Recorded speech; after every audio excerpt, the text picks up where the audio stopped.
Super hero character ആണെങ്കിലും Spiderman എന്തോ ഓഡിയൻസുമായി ഒരു മാജിക്കൽ കണക്ഷൻ ഉണ്ട്. Tobey Maguire, Andrew Garfield, Tom Holland actors അങ്ങനെ മാറി മാറി വന്നെങ്കിലും സ്പൈഡർമാന് മാത്രം ഒരു കോട്ടവും തട്ടിയിട്ടില്ല ഇന്നോളം. അതിനുള്ള ഒരു തെളിവാണ് ഏറ്റവും പുതിയ സ്പൈഡർമാൻ ബ്രാൻഡ് ന്യൂ ഡേ.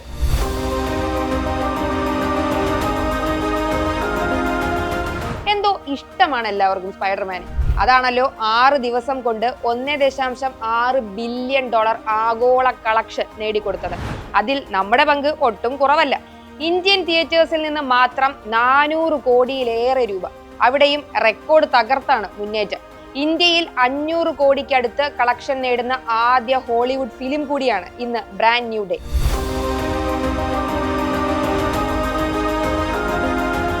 കാലത്തിൽ പല സൂപ്പർ ഹീറോ ക്യാരക്ടേഴ്സിനും കയറ്റിറക്കങ്ങൾ ഉണ്ടായിട്ടുണ്ടെങ്കിലും സ്പൈഡർമാന് കയറ്റം മാത്രമേ ഉണ്ടായിട്ടുള്ളൂ, ഫാൻ ബേസിലും ബോക്സ് ഓഫീസിലും. ടോം ഹോളണ്ട് സ്പൈഡർമാൻ ആയതിനു ശേഷം പുറത്തിറങ്ങുന്ന ഫ്രാഞ്ചൈസിയിലെ 4ാമത്തെ സിനിമയാണല്ലോ brand new day. Homecoming, far from home, no way home എന്നീ സിനിമകളിൽ ഒന്നും കാണാത്ത ചില പ്രത്യേകതകളാണ് ബ്രാൻഡ് ന്യൂ ഡേയെ വ്യത്യസ്തമാക്കുന്നത്. ഇതുവരെ ടോം ഹോളണ്ടിന്റെ പീറ്റർ പാർക്കർ ഒരു അവഞ്ചർ സപ്പോർട്ടുള്ള ഹൈടെക് സ്യൂട്ടും ആർട്ടിഫിഷ്യൽ ഇന്റലിജൻസ് ആക്സസും ഒക്കെയുള്ള ഒരു ക്യാരക്ടർ ആയിരുന്നു. എന്നാൽ ബ്രാൻഡ് ന്യൂ ഡേയിലെ പീറ്റർ പാർക്കർ ഇതൊന്നുമില്ലാത്ത, ഒറ്റപ്പെട്ട് ജീവിക്കുന്ന, ഇമോഷണൽ ട്രോമയിലൂടെ കടന്നു പോകുന്ന ഒരു സ്ട്രഗ്ലിംഗ് ക്യാരക്ടറാണ്. ഹൈടെക് സ്യൂട്ടും AI ഇല്ലാത്ത ഒരു സ്ട്രീറ്റ് ലെവൽ സ്പൈഡർമാൻ.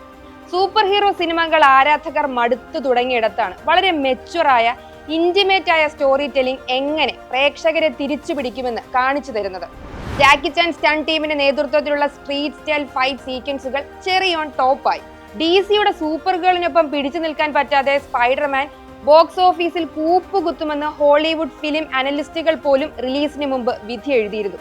അവിടെയാണ് ഈ വർഷത്തെ ഏറ്റവും വലിയ കളക്ഷനുമായി സ്പൈഡർമാൻ കുതിക്കുന്നത്. സ്പൈഡർമാന്റെ കാലമൊക്കെ കഴിഞ്ഞെന്ന് പറഞ്ഞവരൊക്കെ ഇനി എന്ത് ചെയ്യുമോ ആവോ.